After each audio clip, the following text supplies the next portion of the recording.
O sea que puedo preguntar. ¿Y cómo les va en el examen con esas preguntas? ¿Quién dijo que eran las más difíciles?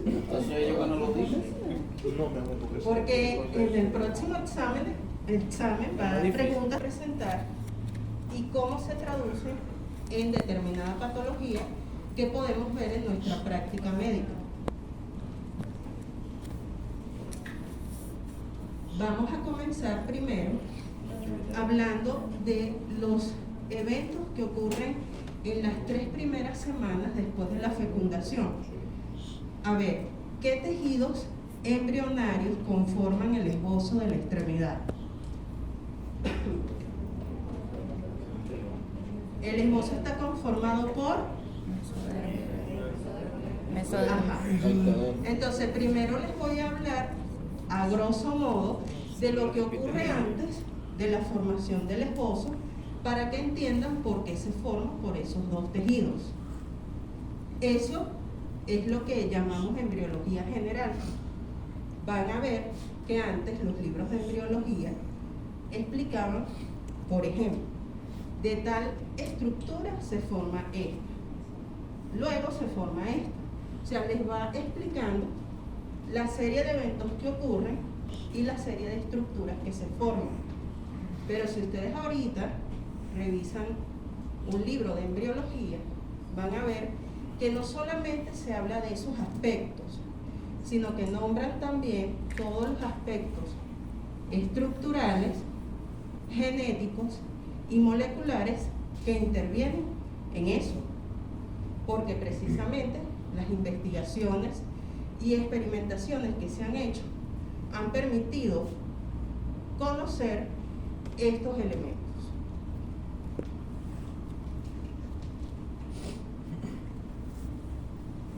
Vamos con la primera semana.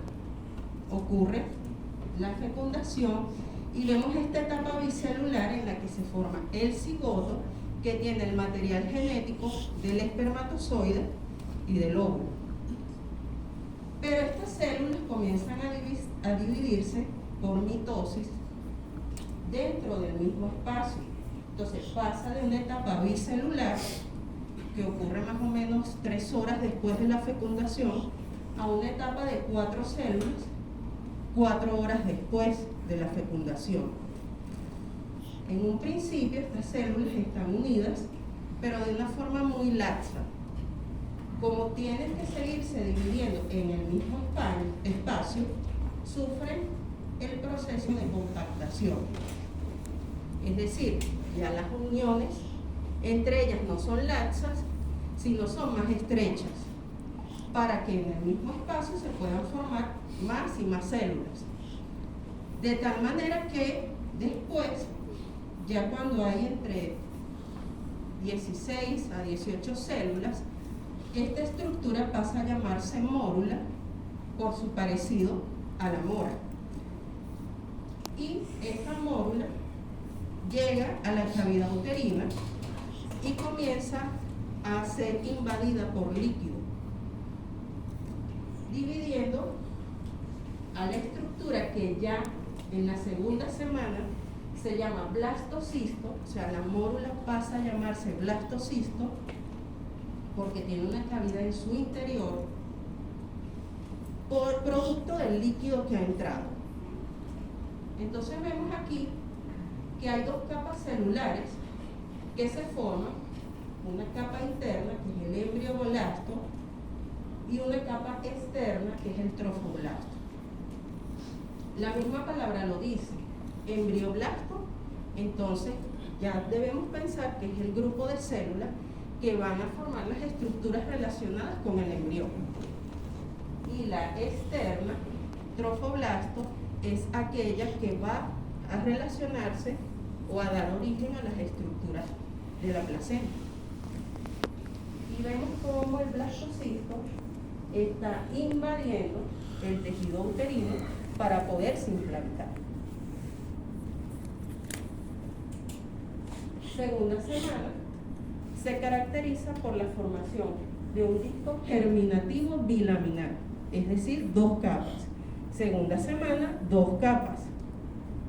De esta imagen debe quedarnos esto: embrioblasto, trofoblasto, que están dentro del blastocisto, ¿verdad?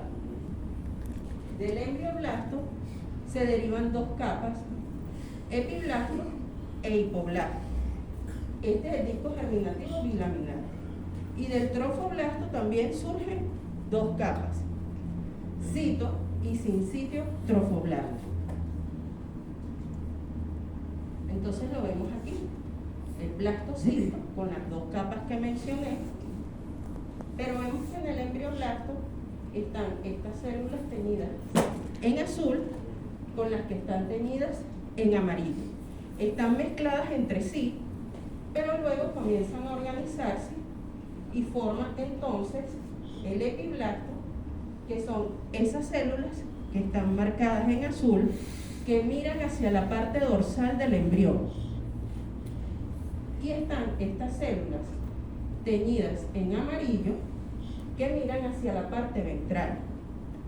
Entonces ese es el momento, en la segunda semana, en que se da la polarización del embrión en sentido dorso-ventral.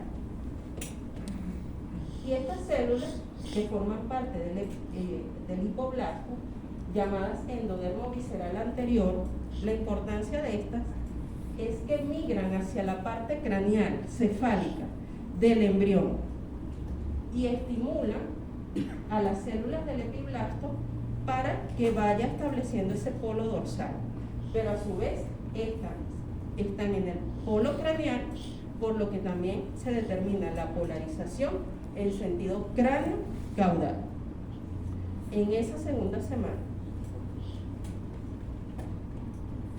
Entonces aquí vemos el disco germinativo bilaminar, segunda semana, conformado por epiblasto, células cilíndricas y estas células más aplanadas que constituyen el hipoblasto. Eso es lo que ocurre en la segunda semana. En cuanto al trofoblasto, como les dije, se divide en esta capa más interna, que se llama citotrofoblasto. Vean que las células tienen límites entre sí, se pueden definir, pero el citotrofoblasto en la parte externa tiene la otra capa que se llama sincitio trofoblasto, que vean que no hay límites celulares entre sí. En la medida que esta estructura va entrando al tejido uterino, en el sincitio trofoblasto se forman estos espacios que se llaman lagunas. Son como unas vacuolas.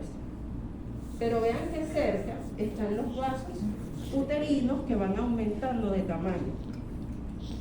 Y es entonces cuando esas lagunas comienzan a llenarse de la sangre proveniente de los vasos uterinos. Y es allí donde comienza a formarse la circulación materno-fetal. Esa es la parte precursora. Entonces, si en la segunda semana se forma un disco de 2 capas, en la tercera semana se forma un disco germinativo de 3 capas por un proceso que se llama gastrulación. Entonces, ¿cómo ocurre la gastrulación? Esta es la parte más caudal del embrión, ¿sí? Y se forma esta estructura que se llama línea primitiva. Se hace un corte allí y vemos en este corte la línea primitiva. Esto que está aquí es el epiblasto y esto que está aquí es el hipoblasto. Entonces, ¿en qué consiste la gastrulación?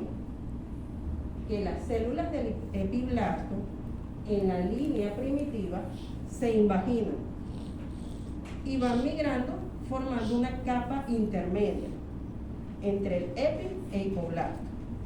Entonces, esa capa intermedia es el mesodermo. La capa que antes era epiblasto pasa a ser ectodermo y la que antes era hipoblasto pasa a ser endodermo. Es así como se forman las tres capas embrionarias, las cuales son importantes porque de allí se derivan todas las estructuras del embrión. Este es otro corte. Vean en la línea primitiva cómo se han formado las tres capas, pero esas células migran hacia la parte cefálica y comienzan a diferenciarse. Cuando se comienzan a diferenciar, entonces tenemos que deducir que la diferenciación es en sentido cráneo-caudal. Esta es otra imagen, pero siendo más específica con respecto a lo del mesodermo. Se forma el mesodermo en la línea primitiva que está caudal, pero vean que todo tiende a migrar hacia la parte cefálica. Entonces podemos ver que el mesodermo a su vez se diferencia en capas. Una capa que está cerca de la línea media, que se llama mesodermo paraxial, otra que está al lado de esa que se llama mesodermo intermedio, y está un mesodermo más externo que lo llamamos lateral o de la placa lateral. Aquí lo vemos.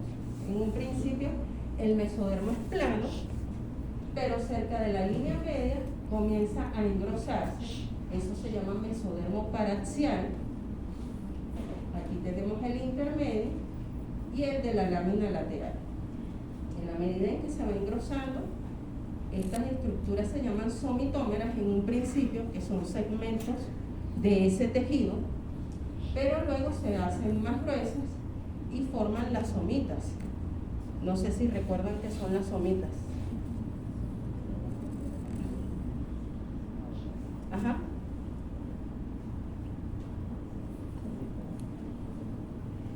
Eso lo vieron hace mucho tiempo. Sí. Demasiado. Ok.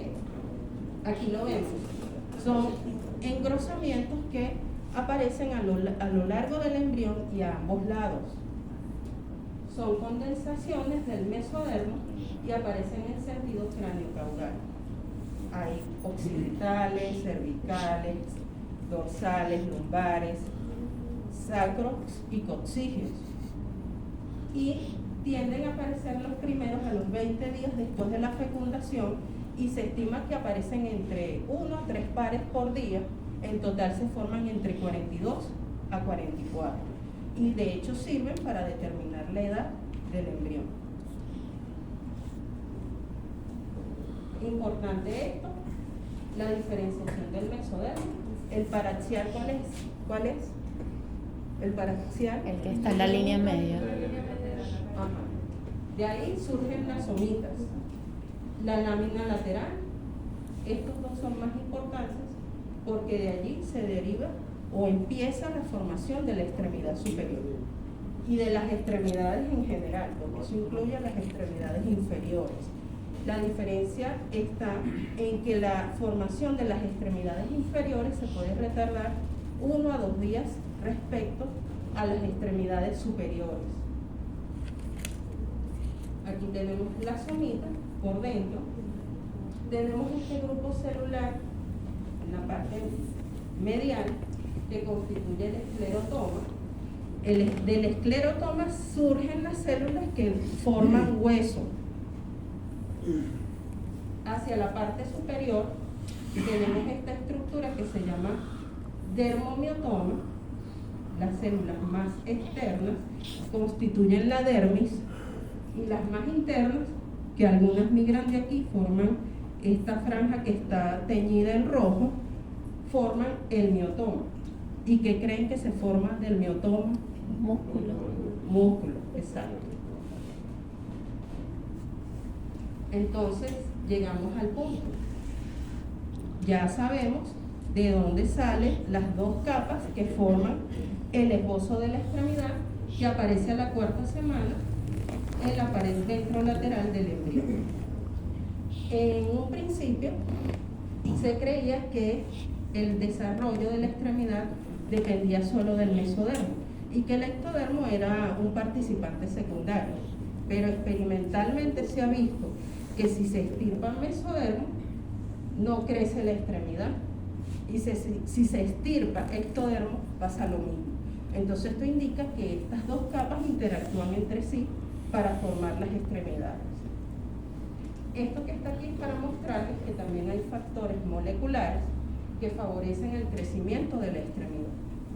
Ya los vamos a ver más adelante, pero están los factores de crecimiento de fibroblasto y el ácido retinoico. Esto que ustedes ven aquí es el mismo esbozo representado esquemáticamente. Lo más distal, esa línea que está en rojo, es el ectodermo, pero hacia la parte más distal forma un engrosamiento que se llama como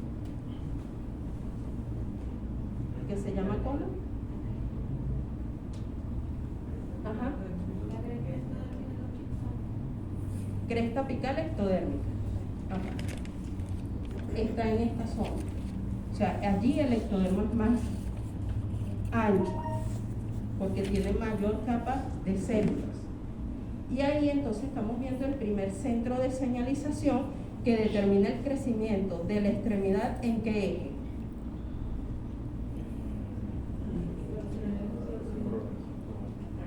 ¿En qué eje? Próximo distal.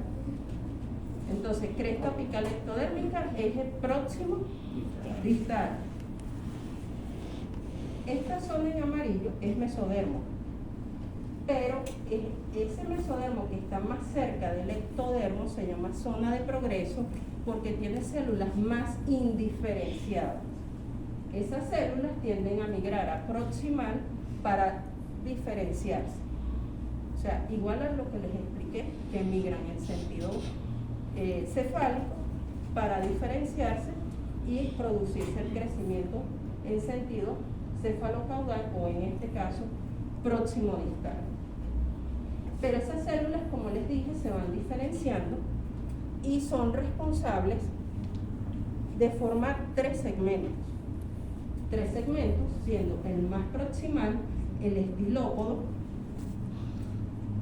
relacionado con el segmento del brazo, el intermedio que se llama pseudópodo, relacionado con antebrazo, y el autópodo que se relaciona con la mano. Y esto es igual para extremidades inferiores. Entonces, el estilópodo se relaciona con en la extremidad inferior, pseudópodo, Pierna. y el autópodo, Pierna. perfecto. Bien, mesodermo, ectodermo, cresta apical ectodérmica, que se estimulan por la presencia de factores de crecimiento de fibroblastos 2, 4, 8. Vemos cómo a nivel de la cresta hay mayor capa de células. Pero la tendencia es que entre la quinta, sexta semana, la cresta apical debe persistir en algunas zonas y debería desaparecer en otras. ¿Quién quiere explicar esta imagen? Que ya la vieron con la doctora cuando dio el seminario. ¿Quién quiere explicar?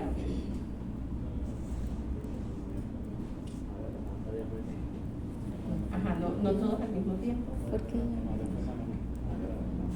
Cállese. ¿Nadie quiere explicarlo?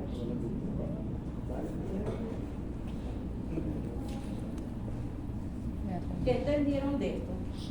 Olvídense de esta parte. En la cresta ectodérmica apical debe existir áreas de apoptosis para que se pueda dar la separación de los hijos. Ajá. Pero ven acá. Ya se metió, Ariadne se metió el pelo.